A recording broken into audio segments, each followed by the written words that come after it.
সব মিলিয়ে যে পলিটিক্যাল লিডাররা যে কথাবার্তা বলছেন বা বিভিন্ন জায়গায় কথা বলছেন, এক্স্যাক্ট ইনফরমেশনের খুব অভাব আছে। প্রকৃত তথ্যটা কি আমাদের, ধরেন একটা আপনি যেটা বলছেন যে আমরা বিচ্ছিন্ন হয়ে আছি, সেখানে খাবার দাবার, এটা অবশ্যই সংকট, এটা অবশ্যই সংকট। সেই সংকটটা উতরাতে হবে। আমরা কিভাবে আমাদের জনগোষ্ঠীকে, সেন্ট মার্টিনে যারা আছেন তাদের সিকিউরিটি এনশিওর করব, সেটা অবশ্যই একটা গুরুত্বপূর্ণ বিষয়। কিন্তু আমি রিয়্যাক্ট কেমন করব, সেটি হচ্ছে আসলে সেই আক্রমণও যদি ধরি, সেটা সেটা সেটা কোন ধরনের আক্রমণ, আমার এইটা আগে বুঝতে হবে, আমরা যেটা বুঝতে পারি আর কি। তো সেইটার অ্যাসেসমেন্টের জায়গাটা আমার মনে হচ্ছে এখনও খুব ম্যাচিওরড না, যে আসলে কোথা থেকে ঘটনা ঘটছে, কী টার্গেট, আমরা ধারণাই করতে পারি। আমরা হয়তো এক একজন এক এক রকম অ্যানালাইসিস করতে পারবেন যে এই কারণে এটা হচ্ছে, কিন্তু আপনি খেয়াল করবেন আমরা কিন্তু এক্স্যাক্ট ইনফরমেশনটা জানতে পারি না। এখন একটা কথা চলে আসছে যে আমরা কেন মিয়ানমারের সামরিক জান্তাদের সাথে যোগাযোগ করব, তো ওটা তো একটা রাষ্ট্র এবং তারাই তো এখন রাষ্ট্র ক্ষমতায় আছে, তো আমাদের যোগাযোগটা ডাইরেক্ট সেখানেই হবে, সেখান থেকেই জানার অফিসিয়াল চেষ্টাটা হবে। কিন্তু ডিপ্লোমেসির তো একটা আন্ডার কভার জিনিস বলতে একটা বিষয় আছে। আপনি যদি আরাকানকে ধরেন, তো সেখানে তো আপনি যদি রাখাইন স্টেটকে ধরেন, সেখানে তো ম্যাক্সিমাম জায়গা তো এখন আরাকান আর্মির কন্ট্রোলে চলে গেছে। তো যারা কন্ট্রোলে চলে গেছে এবং তারা যদি ওই জায়গাটা দখল করেই নেয়, তো আমাদের তো সেখানে আরেকটা ডিপ্লোমেসি আছে নাকি? আপনি খেয়াল করবেন প্রথম দিকে যখন আরাকান আর্মি ওখানে তারা এগিয়ে যাচ্ছিল, তখন ধরেন সাধারণভাবে কেউ মনে করেছিল যে রোহিঙ্গা সমস্যার মধ্যে একটা সমাধান হয়ে যাচ্ছে, রোহিঙ্গার ওখানে ফিরে যাবে। কিন্তু বাস্তবতা হচ্ছে দে আর নট ফর রোহিঙ্গা।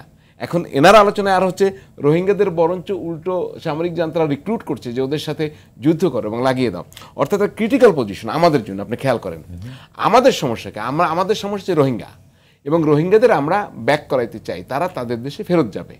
সেই জিনিসটা কিন্তু নানা ফরম্যাটে ভিন্ন জায়গায় ডাইভার্ট হয়ে যাচ্ছে। আপনি যদি সেটা খেয়াল করেন, তাহলে রোহিঙ্গাই কি আমাদের দেশে বড় ধরনের সংকট সৃষ্টি করতে পারে কিনা? অর্থাৎ রোহিঙ্গা, এইটা একটা ইন্টারেস্টিং প্রশ্ন করেছেন আপনি। রোহিঙ্গা আমি সবসময় বলেছি, এর আগেও, আমি তো নিরাপত্তা বিশ্লেষকও না, আমি তো ধরেন ডিপ্লোমেসিও বুঝি না, আমি তো শুনি। এবং আপনি ধরেন এর তো ইন্টারনাল ইন্টেলিজেন্স লাগে, এটা একটা রাষ্ট্রের খুব বড় ধরনের ইন্টেলিজেন্স থাকে, সেটা কিন্তু খুবই গুরুত্বপূর্ণ এক্স্যাক্ট তথ্যের জন্য। আমি যেটা বুঝি, রোহিঙ্গা সংকটটা ধীরে ধীরে আমি মনে করি এটা আরও প্রলম্বিত এবং হচ্ছে, এটা একটা বোমের আকারে। অবশ্যই অবশ্যই এটা, কারণ এখানে কয়েকটা জিনিস ধরেন যে এখান থেকে যদি রোহিঙ্গারা রিক্রুটেড হয়, এখান থেকে যদি রিক্রুটেড হয়, তো এটা ধরেন একটা issue for Myanmar junta. Secondly, এখানে কিন্তু অনেক বিদ্রোহী গ্রুপ তৈরি হয়েছে, আপনার আরসার নাম জানেন, আরও অনেক গ্রুপ আছে।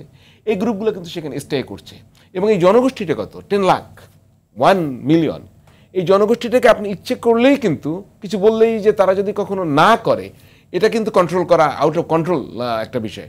সুতরাং এটা খুব একটা জটিল বিষয়। কিন্তু ধরেন ইন্টারন্যাশনাল কমিউনিটি আমাদের সাথে আছে, বলছে, তারা ধরেন তাদেরকে খাওয়ায় দয়া কিছু রাখছে, তাদেরকে স্যানিটেশন দিচ্ছে, কিন্তু যখন এই প্রবলেমগুলো ক্রিয়েট হবে, দে ওন্ট হ্যান্ডেল ইট।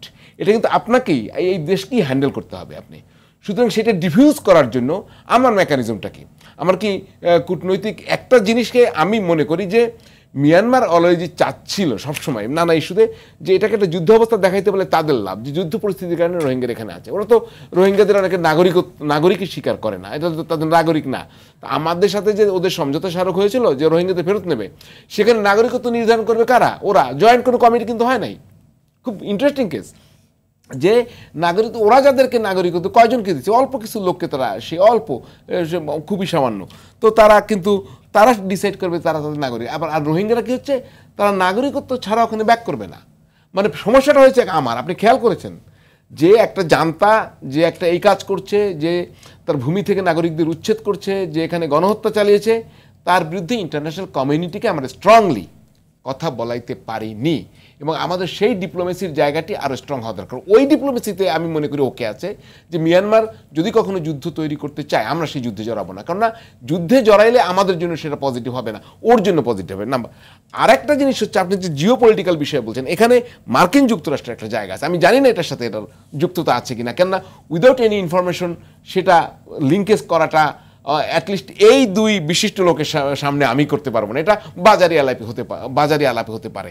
এইখানে সিকিউরিটি কনসার্ন আপনার তার যে ইন্দো প্যাসিফিক পলিটিক্সে কনসার্নে মিয়ানমারের রাখাইন স্টেটটা, এই অঞ্চলটা তার জন্য গুরুত্বপূর্ণ। সে একটা প্রভুত্ব, সে একটা স্টাইল এখানে চায়, এবং নানা কথা আছে, সে ওখানে একটা স্বাধীন রাষ্ট্রও দেখতে চায়। সেই রাষ্ট্র যদি হয়েই থাকে, সেটার প্ল্যানিংটা কি? তো তো সেটা করতে গেলে চায়না যে সহজে মেনে নেবে, সেটা যে ইন্ডিয়া কতটা তখন তার ইন্ডিয়ার পলিসিতে সেটা কাভার করবে, এখানে নানা দেশের স্বার্থ আছে। দুজনের আলোচনায় কিন্তু খুব স্ট্রংলি বোঝা গেছে। আপনার কালাদান প্রজেক্টের কথা এখানে চলে এসছে, এটা ফুল অফ রিসোর্স, এখানে আপনার নদী বন্দরের বিষয় আছে, এখানে সমুদ্র বন্দরের বিষয় আছে, এই সব মিলিয়ে অনেক স্বার্থ গ্রুপ আছে। তো আমাদের কথা হচ্ছে, আমাদের জায়গাটা হচ্ছে প্রথম রোহিঙ্গাদের আমাদের তাদের দেশে সসম্মানে ফিরে যাওয়ার ব্যাপার। আমরা কিন্তু ভিকটিম, আপনি খেয়াল করেন, সেই জায়গার ডিপ্লোমেসিটা আমার মনে হয় আরও স্ট্রং আর হওয়া দরকার। আর হচ্ছে আমাদের ইন্টারনাল ইন্টেলিজেন্স, আমি বলতেছি সেই শব্দটা প্রয়োগ করছি না, ইন্টেলিজেন্সটা আরও স্ট্রং হওয়া দরকার। ওখানে কোথায় কি হচ্ছে এক্স্যাক্ট ইনফরমেশন পাই না। আমি ছোট প্রশ্ন করি যে আপনি বলেন যে ইনফরমেশন অভাবের জন্যই কি, যেটি মেজর ইমদাদ বললেন যে বাংলাদেশের যে ইন্টারপ্রিটেশনগুলো দেওয়া হচ্ছে ঘটনার, উনি বললেন যে অনেক ফেব্রিকেটেড ইনফরমেশন দেওয়া হচ্ছে, সেটা কি দায়ী? এবং আমাদের ছোট্ট একটি প্রশ্ন আপনাকে করেছিল যে আমাদের রাজনৈতিক নেতারা যেটা বলেছেন সেটা অবশ্যই আপনাকে জানা দরকার। সীমান্তে মানুষ মরছে, পানি পাচ্ছে না, অথচ সরকার একটা কথা বলছে না, দাস ছিল পররাষ্ট্রনীতি বলছে ফখরুল ইসলাম। মানে সেটা কোন ক্ষেত্রে বলছেন? এই বর্তমান ইস্যুতে বলছেন। এবং অন্যদিকে ওবায়দুল করে বলেছেন জানতাকে অর্থাৎ আক্রান্ত হলে প্রতিরোধ করা হবে, সেটা বলছে ওবায়দুল কাদের বলেছেন। তৃতীয় নম্বরে যেটি জেপির জিএম কাদের বলেছেন, সার্বভৌমত্ব পরে চরম আঘাত চলছে উনি বলেছেন। এবং সাইফুল হক বলেছেন যে সরকার কেন নির্বিকার। এই যে প্রশ্নগুলো করেছেন, এগুলো পলিটিক্যাল কথাই আমি আপনাকে বারবার বলি। কারণ হচ্ছে আমি একটা বলি যে একটা দেশ যেখানে সামরিক যন্ত্ররা আছে, তাদের বিদ্রোহী গ্রুপটা সেখানে তারা যুদ্ধ করছে, সেখানে পার্শ্ববর্তী বর্ডার এই যুদ্ধের আঁচ লাগবে, এটা অস্বীকার। আপনি আমি যদি মারামারি করি, স্যারের গায়ে আঁচ লাগবে।